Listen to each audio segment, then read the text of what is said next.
For us, the outreach to the refugees is part of a broader outreach program that our church has. It includes responding to the needs of the economic crisis, the needs of unreached populations around us, and there is also, so the refugee crisis is part of this broader outreach program.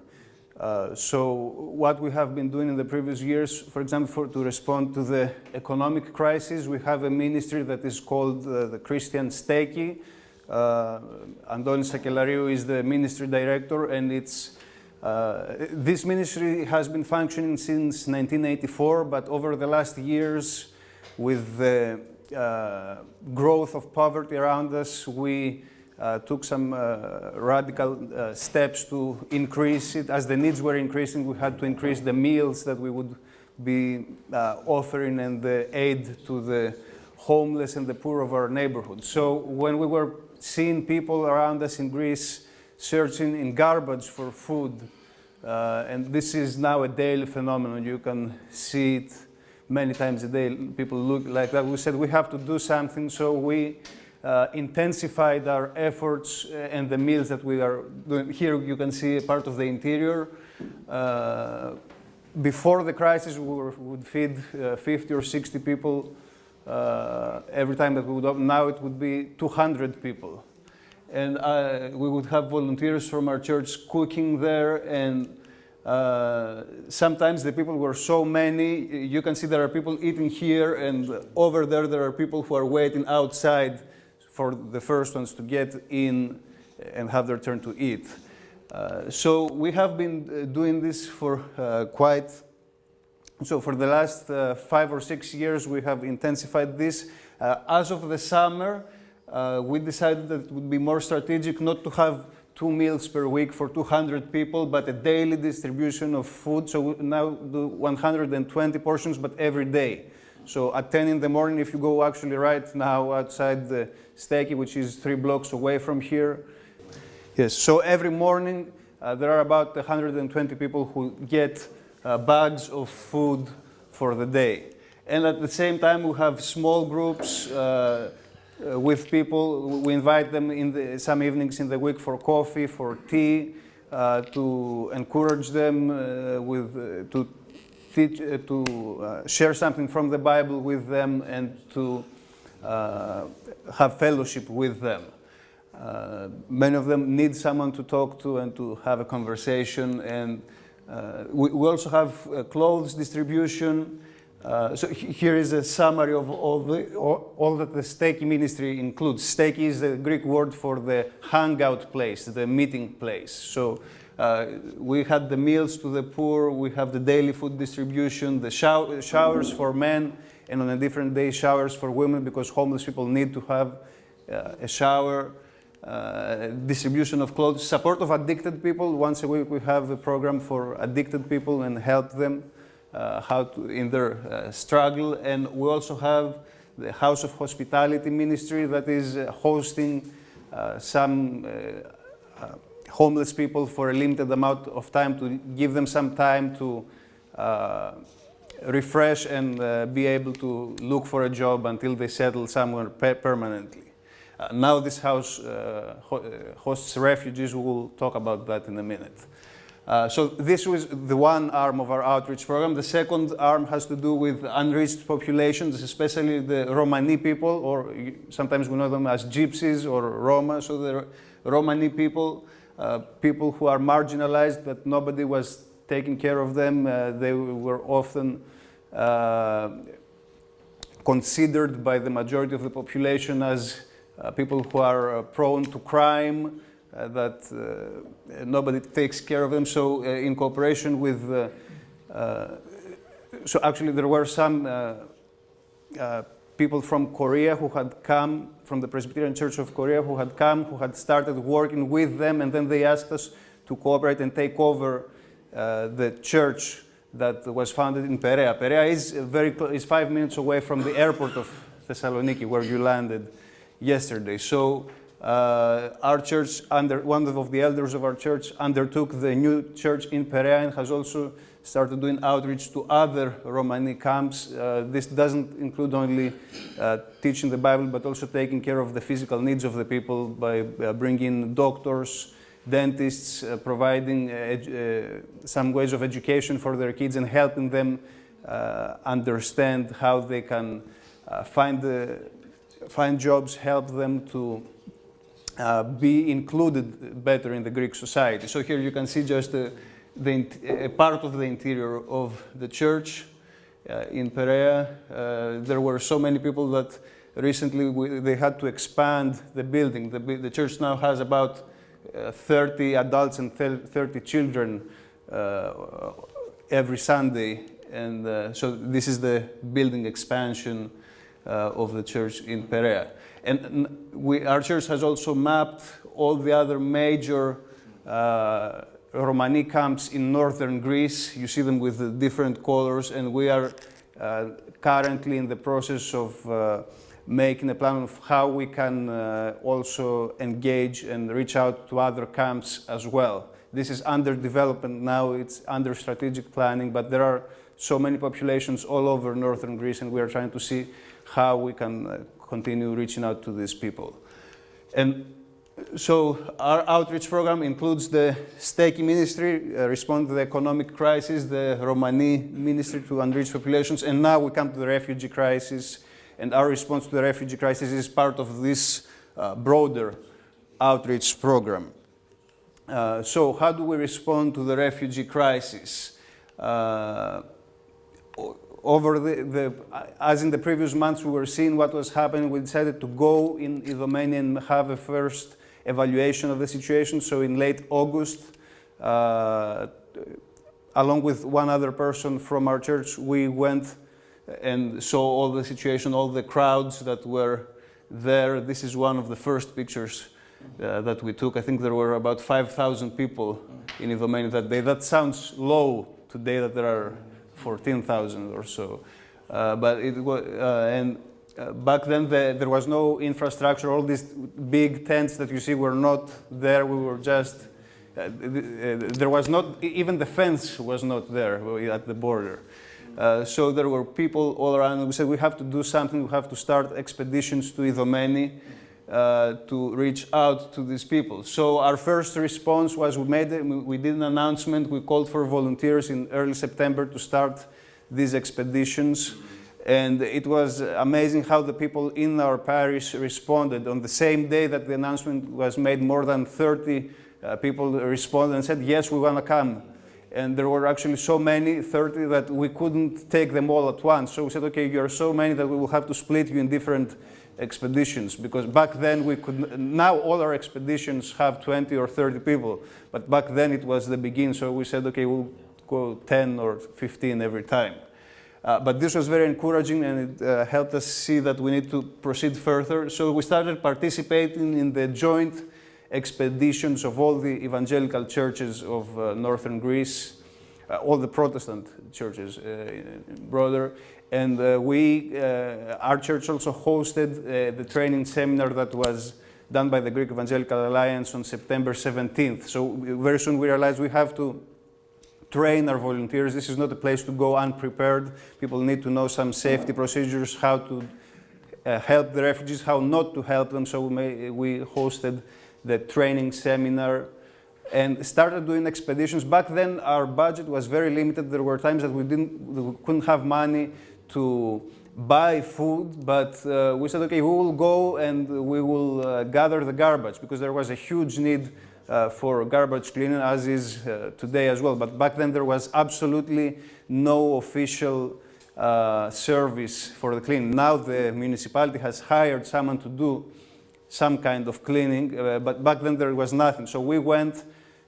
Here you can see young people from our church gathering garbage. We actually gathered about 120 big bags of garbage in an hour and a half or so. And well, there was enough garbage for 2,000 bags that day, but we just gathered the basics. So over the next weeks and months, our expeditions were continuing. At some point, very early, we realized we need someone to coordinate this professionally. So it was at that point that the lady that you see in this picture, Lydia Kaloteraki, undertook, she became one of the two moderators for all the expeditions. She began as the moderator for our church for the refugee expeditions, then she was upgraded for the entire northern Greece. Lydia had a master's in human rights law, and she was very interested in this work. So she coordinated all our all our expeditions until February. It was at that point that the United Nations proposed her to work for them, so she's now there. So you meet us in a transition, in a period. So we had some months of transition, but she was the person who was coordinating the expeditions. And here you can also see one of the meetings of different people and churches that we were meeting to see how can we jointly organize our next steps, how to proceed all together, and to program how to be present in Idomeni. Our church has also started participating in preparation of sandwiches. So here you see the preparation of last week. There were, again, very many volunteers who were interested from our church to help. 40 people came and prepared 1,000 sandwiches in about an hour. And it was actually in this place, the tables were set in a different setting, but it's people who went there, and then we took all these sandwiches and food to Idomeni. We loaded on the truck and we took them there. Here you see Antonis distributing them in Idomeni. Our church is also hosting at this point a family of 7. They are from Syria. The family includes 2 younger kids. One of the women is pregnant. We have them at the House of Hospitality since last week.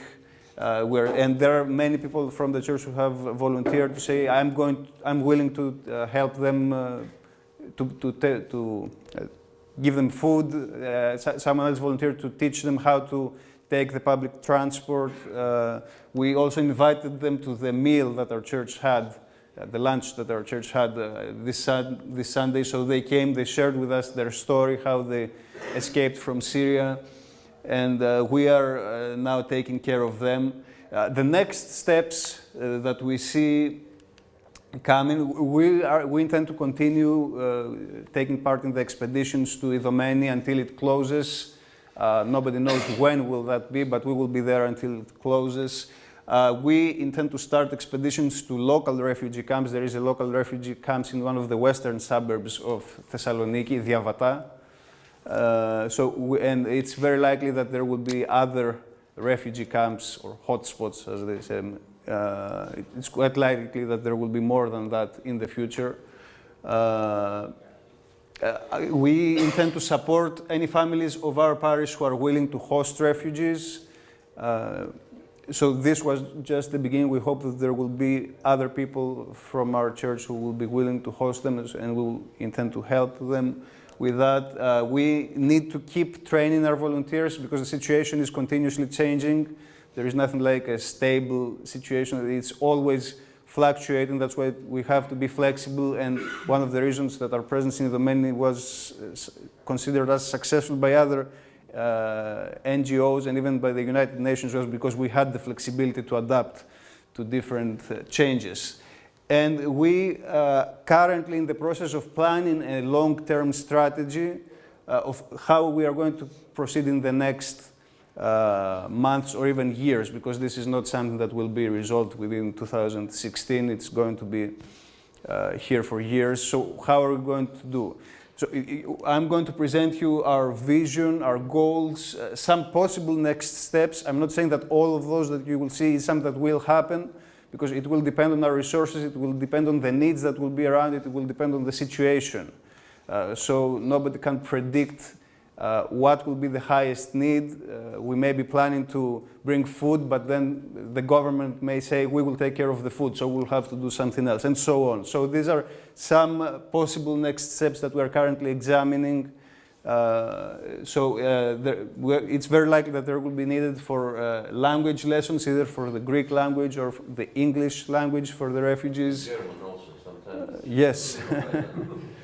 Mostly German, of course. They want to go to Germany, most of them, so they need. That's true. Counseling for individuals or families. There is too much trauma, too much hard situations that these people have gone through. Quite often they need advice on practical issues, legal issues, or even cultural adaptation issues. We intend to do some programs for the children. If you were yesterday in ROMANI, we had, I don't know if you saw Manolo. They came later, okay. We have some people in our church who are trained to do children recreational programs. Even recreational programs for adults, maybe if these people have the same needs with us. Some evangelistic programs, distribution of food if needed, if it's not undertaken by the state. Free laundry or showers and haircuts. These are all possible solutions, and we will see which of them we will choose depending on the needs and our resources. The long-range vision goal that we have would be even to open a center, a support center near one of the refugee camps. This is not something that we could do alone as a local church. That would require broader cooperation of all of us. That would be the ideal way to work with them, with a support center for the refugees near the refugee camp, because it will not be easily for them to come here, but it will be easy for them to go somewhere there nearby, where they could have all these things. They could have food, they could have shower, laundry, programs for the children, and all of these things. Of course, that would require various things that, in terms of the preparation, for example, it would require the rental of a building near the local refugee camp. It would require to set up a storage area in or near that support center. There would be the operational costs for utilities, gas, the costs of food supplies if we distribute them food. Most probably that would mean also that we would need a van and some people to work there full-time and coordinate our volunteers. So this is the broader vision for the next steps. This is the plan that we are examining at this point, and we need to see how the situation will proceed to see how to do. But our heart is there. We intend to be there, to be their neighbor. Jesus said to love your neighbor, and we want to love our neighbor and be next to them and support them. We make plans how to do it, and with the help of God and with the support of the church, we intend to continue loving them in the way that we can. Thank you for your support, and thank you for your love for the refugees.